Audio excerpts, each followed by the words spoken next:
하나님의 말씀은 출애굽기 23장 16절입니다.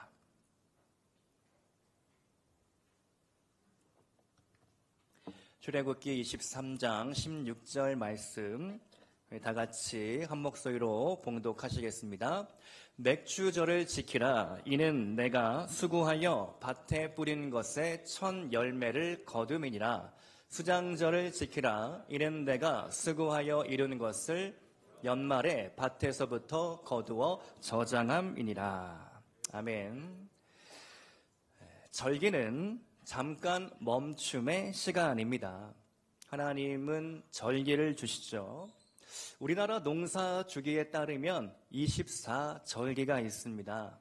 지난 6월 22일이 하지였는데요.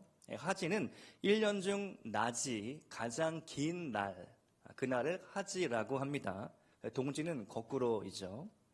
내일은요, 소서입니다. 7월 7일 소서라는 절기인데 본격적인 무더위가 시작된다라는 절기가 소서입니다. 이스라엘에도 3대 절기가 있죠. 유월절이 있고 초막절이 있고 오늘 우리가 살펴볼 맥추절이 있습니다. 유월절은 이집트를 탈출하던 날, 그날 밤을 기념하는 절기고 초막절은 그 옛날 조상들이 광야에서 40년간 생활했던 그 일을 기념하는 절기죠. 지금도 유대인들은 집 근처 바깥 야외에 풀이나 나뭇가지로 임시 텐트를 짓고 그 안에서 일주일 동안 생활을 한다고 합니다. 그런가 하면 오늘 맥추절은 한 해의 첫 농사, 보리와 밀을 수확한 후에 하나님 앞에 감사를 드리는 감사의 절기가 맥추 감사절입니다. 맥추절을 또 다른 말로는 초실절이라고도 부르는데요. 그 이유는 초실, 첫 열매를 따서 하나님께 드리는 절기이기 때문입니다. 오늘 7월 첫째 주일 맥추 감사 주일 예배로 드리고 있는데요. 어쩌면 여러분 중에는 이런 의문을 가지실지도 모르겠습니다. 우리는 지금 농사도 안 짓고 잠실, 대도시 한복판에서 살아가는데 무슨 맥추 감사절이냐? 또 추석 때도 아니고 지금은 한여름이죠. 그러나 하나님께서 우리에게 절기를 주시는 이유가 있습니다. 잠깐 멈춤의 시간을 보내라는 것이죠. 여러분, 도시의 생활, 이 템포가 얼마나 빠릅니까? 자동차는 아스팔트 위를 질주하고 신호를 어떻게든 잘 받아서 빨리 가려고 노력을 하죠. 출근길 전철, 버스 시간에 맞추기 위해 많은 사람들이 뜁니다. 오늘날 우리는 그야말로 비바체의 도시를 살아갑니다. 비바체는 음악 용어로 빠르기 말인데요. 아주 빠르게, 아주 빨리 연주해라. 그런 말입니다. 비바체 표시가 악보에 나오면 지휘자의 손이 빠르게 움직이는 거죠. 오케스트라 연주자들도 아주 경쾌하고 빠르게 연주를 합니다. 반면에 라르고의 템포가 있는데 정반대죠. 아주 느리게 연주하라는 뜻입니다. 좀 더 설명하면 여유롭고 느리게 폭넓은 감정의 깊이를 담아서 연주하라. 제가 문득 한 2주 전쯤에 이 빠르기 말이 생각나서 한번 소개해 드린 적이 있었는데요. 라르고 렌토 아다지오 안단테 안단티도 모데라토 알레그레토 알레그레 프레스토 비바체 이런 빠르기 말을 제가 중학교 때 배웠는데요. 음악 선생님이 교육이 상당히 탁월했습니다. 나이가 들었는데도 아직도 기억에 남습니다. 이 빠르기 말을 묵상하다가 비바체의 도시에 살아가지만 내 마음만은 라르고의 영성으로 살아가야 되겠다. 여러분 동의하십니까? 아멘. 너무나 빠르지만 우리는 주일날 이 시간을 떼어서 하나님 앞에 예배를 드립니다. 잠깐 느린 시간을 갖게 되죠. 어쩌면 조금 지루하다고 여러분 느끼실지도 모르겠습니다. 아주 정적인 말씀 시간. 느리게 우리는 생활하는, 느리게 호흡하는 법을 배울 때 우리는 하나님을 더 깊이 있게 만날 수가 있습니다. 우리의 호흡을 느리게 가져갈 때 하나님께서 내게 은혜를 베풀어 주시는 것들을 내 세포 하나하나가 기억하고 찬양하게 되는 것이죠. 오늘 우리가 조금 느리게 하나님의 말씀을 듣기를 원하고 느리게 하나님의 음성에 귀를 기울여 보기를 원합니다. 우보천리라고 하죠. 소의 걸음이 천리를 갑니다. 하나님께서 오늘 우리에게 잠깐 멈추어 서서 절기를 지키라 라고 명령하실 때 우리가 그 하나님의 음성을 듣고 말씀 안에 특별히 감사라는 주제로 내 삶을 들여다보는 시간 될 수 있기를 축복드립니다. 세 가지로 나누겠습니다. 첫 번째, 감사는 의무입니다. 우리 한번 따라서 해보겠습니다. 감사는 의무입니다. 여러분, 감사는 해도 되고 안 해도 되는 게 아니죠. 감사는 선택이 아닙니다. 우리의 의무사항입니다.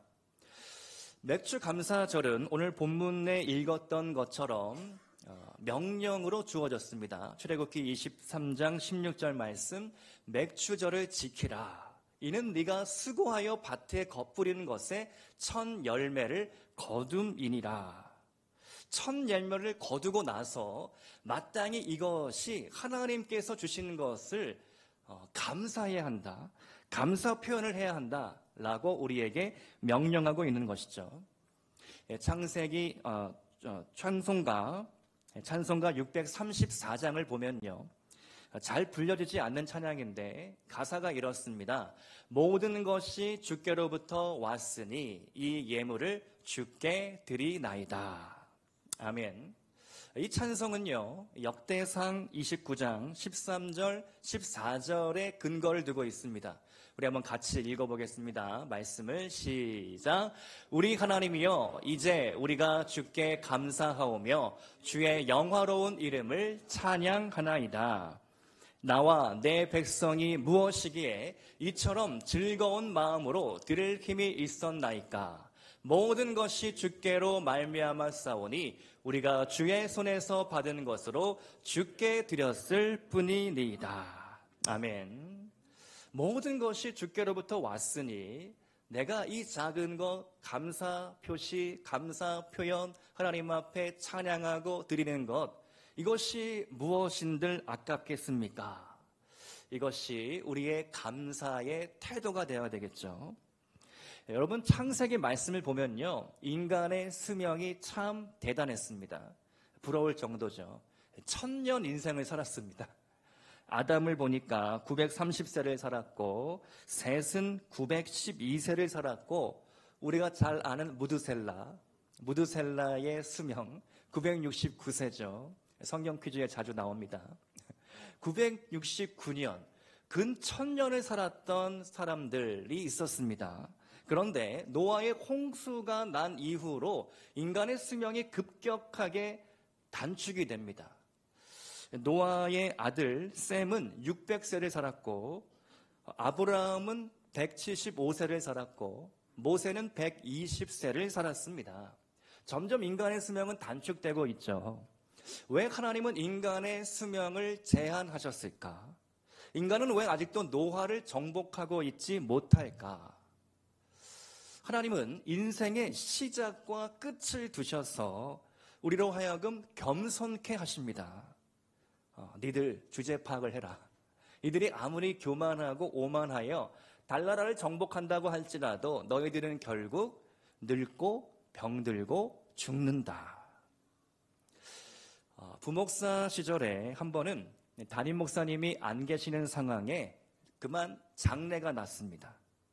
한 권사님의 남편분이 오랫동안 집에 누워 계셨습니다. 수년째 지병을 앓다가 결국 소천하셨는데요. 성도님들께 급히 연락을 돌리고 저도 이 옷을 갈아입고 장례식장을 찾았습니다. 위로 예배를 드리고 또 다음날 윗간 예배를 드리고, 장지가 전라도와 경상도 사이에 있는 조상 선산이라는 겁니다. 화장을 한 후에 그곳에 유골함 안치를 원하셔서 그 선산까지 함께 따라가게 되었습니다. 새벽에 출발해도 오랫동안 한 4시간 정도 걸려서 장지에 도착을 했는데요. 첩첩산중 시골 마을을 가서 어느 길가에 차를 세우고 이 산길을 따라서 막 한 10여 분 넘게 걸어 올라갔습니다. 가보니까 작은 포크레인이 도착해 있는데 땅을 파는 거죠.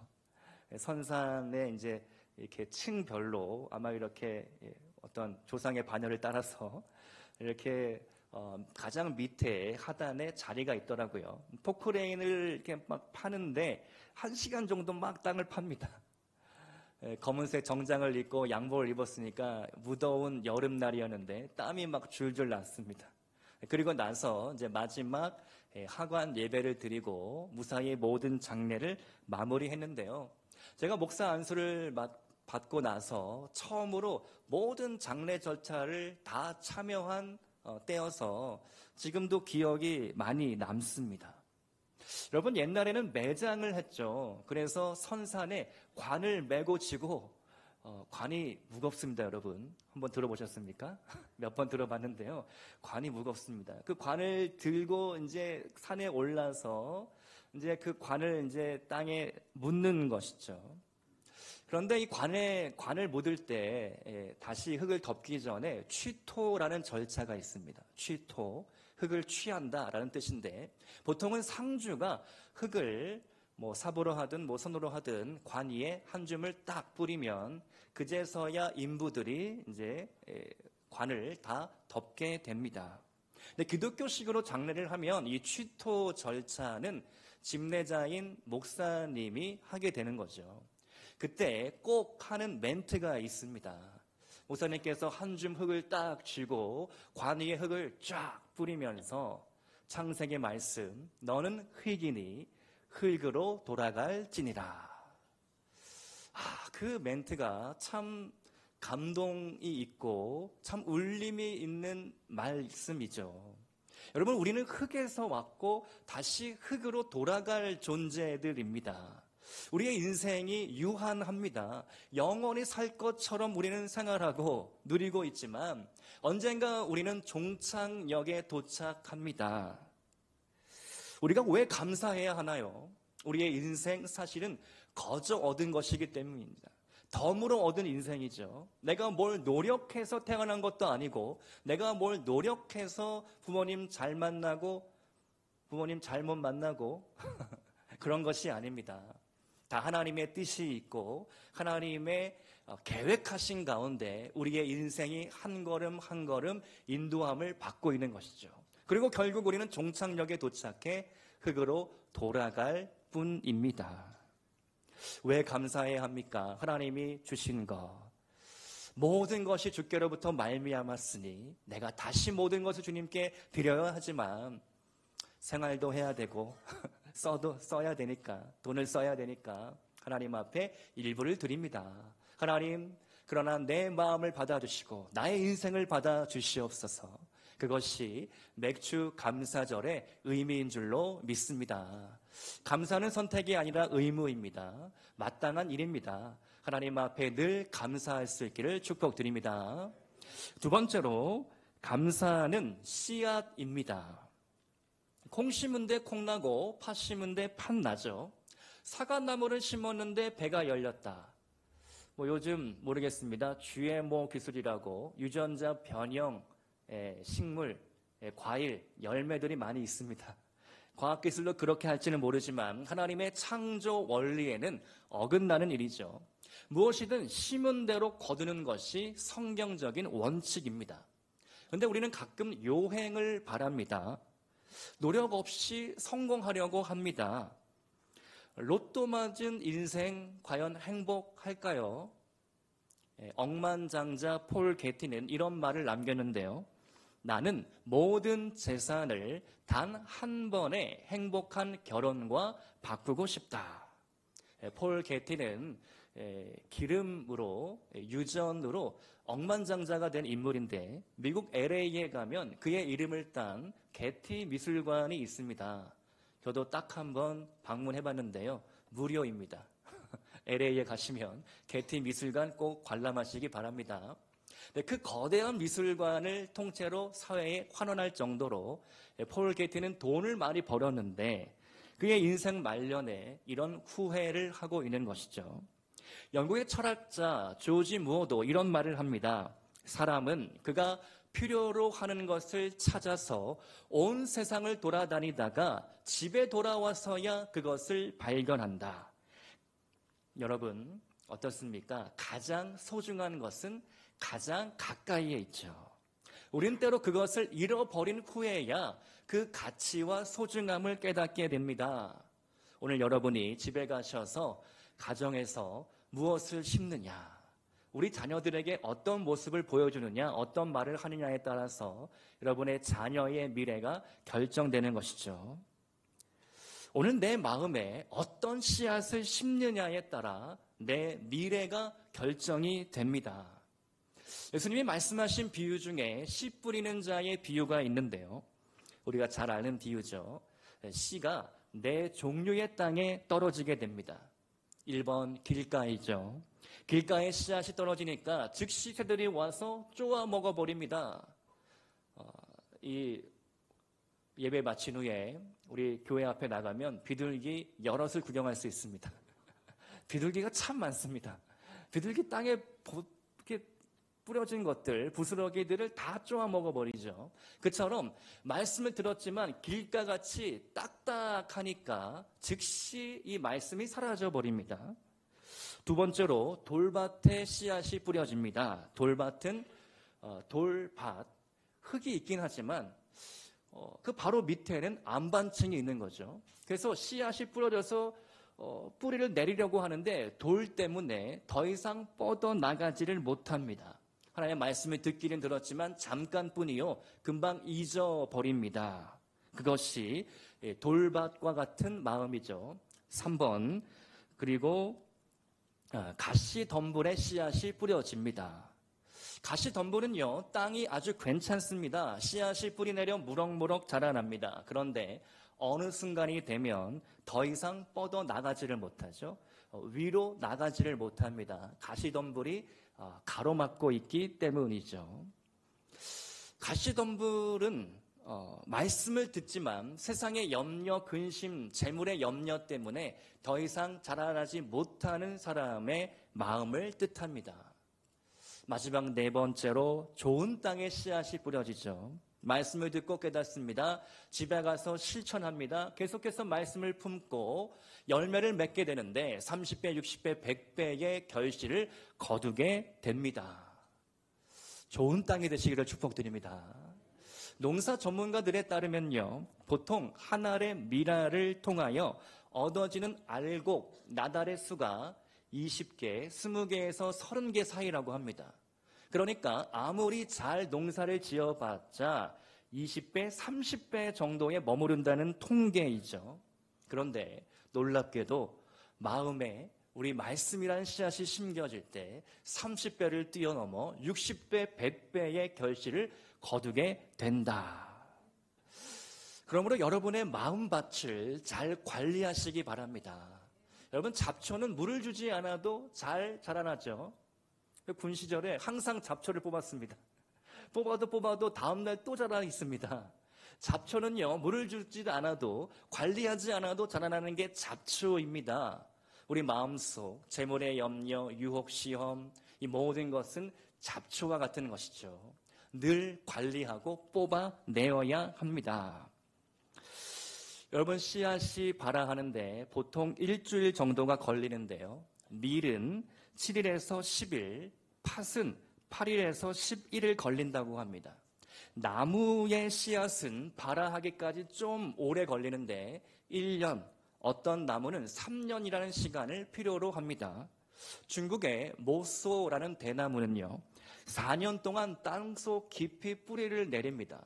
4년 동안 땅 위로는 아무것도 나오지가 않습니다. 그러나 4년이라는 시간 동안 땅속 밑으로 뿌리를 열심히 뻗어나가는 거죠. 그리고 5년 차가 되었을 때에 급속히 성장하여 무려 6주 만에 15m 높이로 자라난다라는 것입니다.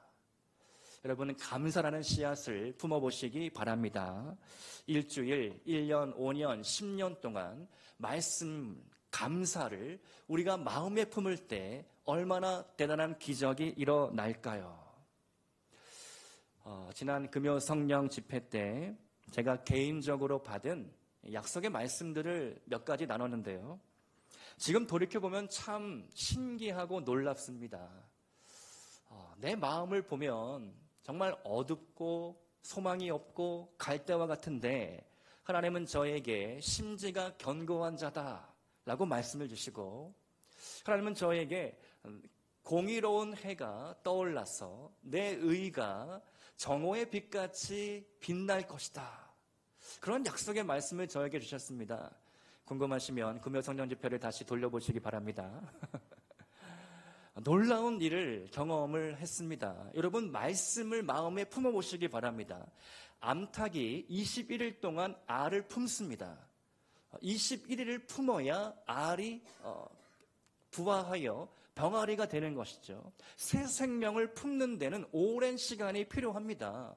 여러분의 마음 가운데 여러분의 마음이 거듭나고 변화되려면 말씀이라는 씨앗, 감사라는 씨앗을 품어야 하는 것이죠.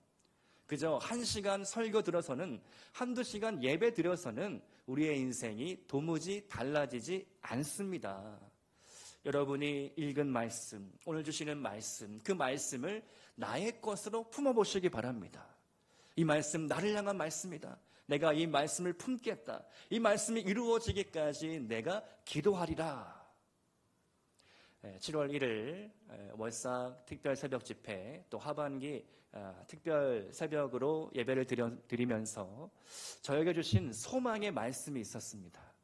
하나님, 정말 우리가 기도할 때, 엘리야가 기도했을 때 3년 6개월 흉년이 끝나고 가뭄이 끝나고 은혜의 큰 비의 소식이 있었던 것처럼 오늘 우리에게 손바닥 구름 같은 사인을 허락하여 주옵소서. 우리 가정의 흉년이 다 끝나게 하여 주옵소서. 우리 직장과 믿음의 기업의 흉년이 다 끝나게 하여 주옵소서.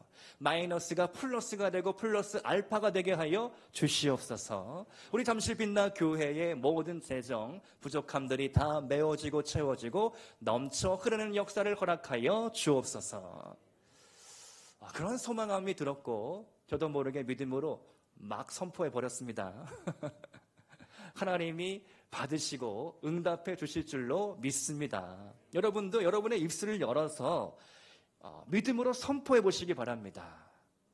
하나님, 나의 인생이 달라지기를 원합니다. 말씀을 믿고 이 말씀이 믿어지게 하여 주옵소서.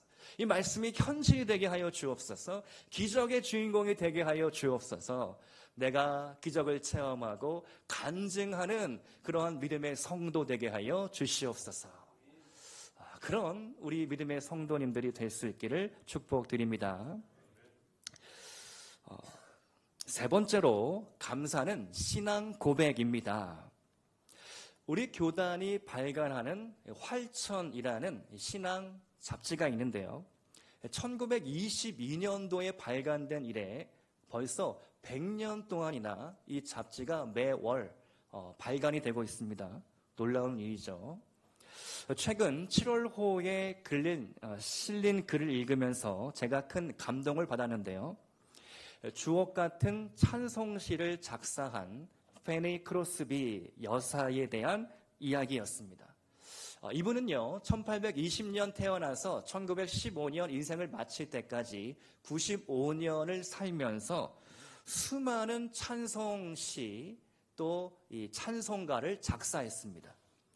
우리가 가지고 있는 찬송가 22곡이 이분이 쓴 찬송인데요.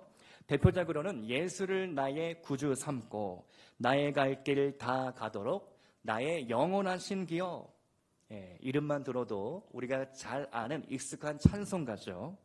근데 그녀에게는 안타까운 사연이 있습니다. 태어난 지 6주가 되었을 때 열병에 걸려서 눈이 부풀어 올랐는데 그만 돌팔이 의사가 잘못된 약물을 눈에 주입하여 눈이 멀게 되었습니다. 지금 보시는 것처럼 그래서 이분의 사진은 다 새까만 선글라스를 끼고 있는 거죠. 훗날 어느 집회에서 사람들이 이렇게 물었습니다. 여사님, 만약 하나님께서 당신에게 시력을 주셨더라면 더 크게 쓰임받았을 텐데 안타깝지 않으십니까? 그래서 여사님이 이렇게 대답을 합니다. 만약 내가 태어났을 때 하나님께 한 가지 부탁을 할 수 있었다면 나는 아마도 지금과 같이 소경으로 태어나게 해달라고 구할 것입니다. 왜냐하면 영화로운 하늘나라에서 뵙게 될 주님의 얼굴이 제가 제일 처음 보는 얼굴이기 때문입니다. 참 감동적인 고백이죠. 이 고백을 듣고 찬송가 288장 예수를 나의 구주 삼고 3절 가사를 묵상하면 더 큰 은혜가 됩니다. 3절 가사가 이렇죠. 주 안의 기쁨 누림으로 마음의 풍랑이 잔잔하니 세상과 나는 간 곳 없고 구속한 주만 보이도다. 아멘. 비록 시력을 잃어서 세상을 볼 수 없었지만 그녀에게는 소원이 있었던 것이죠. 내가 천국에 올라가면 가장 먼저 만나는 얼굴이 주님의 얼굴일 것이다.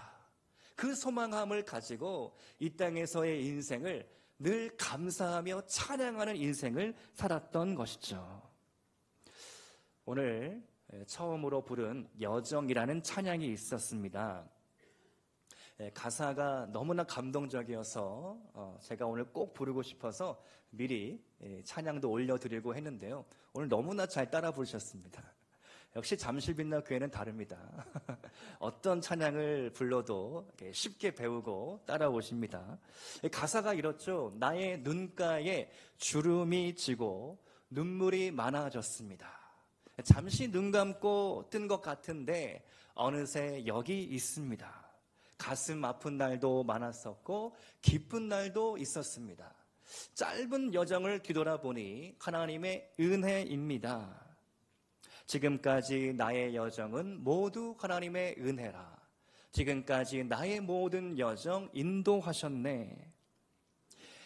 나의 남은 모든 여정을 모두 하나님께 맡기리라. 나의 모든 삶 마치는 날까지 붙드시리. 아멘. 여러분, 가사를 보면 너무 공감이 되죠. 거울을 보면 하루가 다르게 변해가는 얼굴을 봅니다. 저도 요새 얼굴에 자꾸 뭐가 막 생기더라고요. 주름이 지고 또 몸도 예전 같지 않고 눈도 침침하고 귀도 잘 들리지 않는 것 같고 그렇게 나이가 들어감에 따라서 우리는 우리의 인생을 뒤돌아봅니다. 다 하나님의 은혜였구나. 하나님의 은혜 없이는 내가 여기까지 올 수가 없었구나. 에벤에셀의 하나님이 여기까지 인도하셨으니 내가 감사하리라. 지금까지 인도하신 하나님 감사합니다. 앞으로도 인도하실 하나님 미리 감사드립니다. 내가 지금부터 새로운 감사의 인생을 살기를 소망합니다. 이것이 우리의 고백 될 수 있기를 소망합니다. 감사가 우리의 주제가 되고 감사가 여러분의 생활이 될 수 있기를 주님의 이름으로 축복드립니다. 오늘 말씀의 결론입니다. 감사로 새 출발하시기를 축복드립니다. 오늘부터 감사 1일입니다. 감사할 수 있기 위하여 내가 무엇을 해야 할까? 한번 노력해 보시기 바랍니다. 감사 노트를 써보시고 스마트폰 어플에 감사한 것들을 한번 적어보시기 바랍니다. 그리고 늘 감사를 떠올리며 묵상해 보시기 바랍니다. 내가 오늘부터 감사하는 인생을 살겠다. 조금은 느리게 라르고의 영성으로 느린 시간, 하루 중에 일정한 시간을 따로 떼어서 하나님 앞에 기도하고 말씀 읽는 시간을 꼭 가져보시기 바랍니다. 생명의 삶 말씀 묵상을 매일 나누고 있습니다. 새벽마다 아침마다 그 본문 말씀에 따라서 하나님의 말씀을 묵상하고 하나님 내가 이 말씀 붙잡고 하루를 살아가겠습니다. 그렇게 하나님 앞에 맡겨드리는 인생 되시기를 축복드립니다. 감사의 씨앗을 심어 30배, 60배, 100배, 1000배의 결실을 거두는 저와 여러분 될 수 있기를 주님의 이름으로 축원드립니다. 함께 기도하시겠습니다.